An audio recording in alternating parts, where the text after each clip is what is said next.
Great Nicobar का जो मुद्दा राहुल गांधी ने उठाया है, आलोचना से बचने के लिए क्या सरकार राष्ट्रवाद वाला कार्ड खेल रही है कि नहीं वो मलक्का स्ट्रेट होगा, हम चीन पर नज़र रख पाएंगे, हमारे लिए फ्यूचर बहुत बेहतर हो जाएगा वगैरह वगैरह? नहीं, देखिए, जो प्राकृतिक जो संरक्षण की जो आवश्यकताएं हैं और जो प्रश्न हैं वो तो जायज़ हैं। वहाँ पर चाहे वो कछुओं की बात हो, चाहे खारे पानी के मगरमच्छ हो, या जो वहाँ पर शोम्पेन और जो निकोबारी जो दो आदिवासी विलुप्त प्राय जातियाँ हैं, ये जो आदिवासी जनजातियाँ, इनके लिए चीज़ें हैं। अभी राकेश जी ने भी, पूर्णिमा जी ने तो खैर बहुत डिटेल में बताया, लेकिन हाँ, जो जल डमरू मध्य जो आप कह रहे हैं कि वहाँ पर जो स्टिंग ऑफ पल्स जिसको चाइना का कहते हैं, ये सच्चाई है कि चाइना की 75% जो ऊर्जा जरूरतें इसी मार्ग से होकर गुजरती है, जो वहाँ से 150 किलोमीटर दूर है। और भारत सरकार का ये तर्क है कि अगर ये बनता है, शिप पोर्ट यहाँ पर बनता है, तो जो कोलंबो या जो सिंगापुर है उस पर हमारी निर्भरता कम होगी और हम एक अलग हब बनेंगे। तो उस तरीके से वो काउंटर करने की वो वहाँ पर बात कर रहे हैं।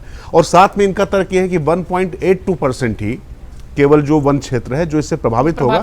लेकिन एक जो बहुत महत्वपूर्ण बात है, ये तो मान रहे हैं कि 7.5 से 8 लाख पेड़ काटे जाएंगे। इस पर वो तर्क ये दे रहे हैं कि धीरे धीरे उसके साथ में रिफॉरेस्टेशन करेंगे, एक साथ नहीं होगा। पर इससे जो चिंताएं हैं, मैं इस बात से पूर्णिमा जी के सहमत हूं कि अगर ये प्रश्न उठा है तो इस प्रश्न का समुचित समाधान देना पड़ेगा। जो वहां पर इकोलॉजिकल जो बैलेंस बिगड़ रहा है उसको लेकर अगर कुछ प्रश्न उठ रहे हैं तो उसको सिर्फ जो है मतलब राहुल गांधी उठा रहे हैं, इस आधार पर उसको नहीं किया जा सकता है। पर हाँ, राहुल गांधी क्या जो उन्होंने कहा कि ये विकास का विनाश है और ये जो है आदिवासियों के साथ में सबसे बड़ा घोटाला है, क्या ये सच है?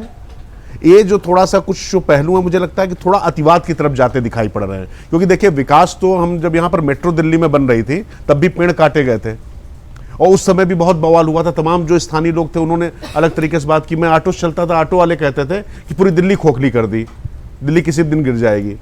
अब ये इस तरीके के प्रश्न हैं या वाकई इसको लेकर, क्योंकि देखिए 42 तरीके की जो पाबंदियां, जो 42 तरीके की जो एनओसी होती है, अनापत्ति प्रमाण पत्र होते हैं, वो लेकर ये प्रोजेक्ट बनाया जा रहा है।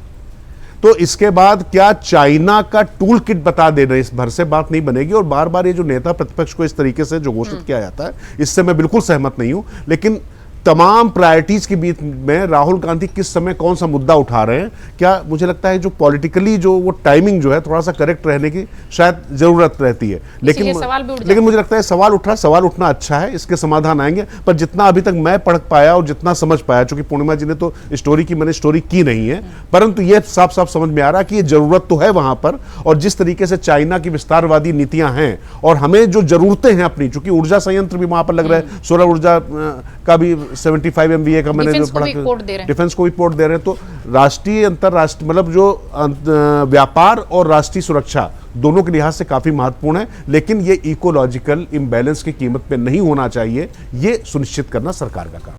अगर आप ये वीडियो YouTube पर देख रहे हैं तो हमारे चैनल को सब्सक्राइब कर बेल आइकन दबाएं और Facebook पर देख रहे हैं तो हमारे पेज को लाइक करें।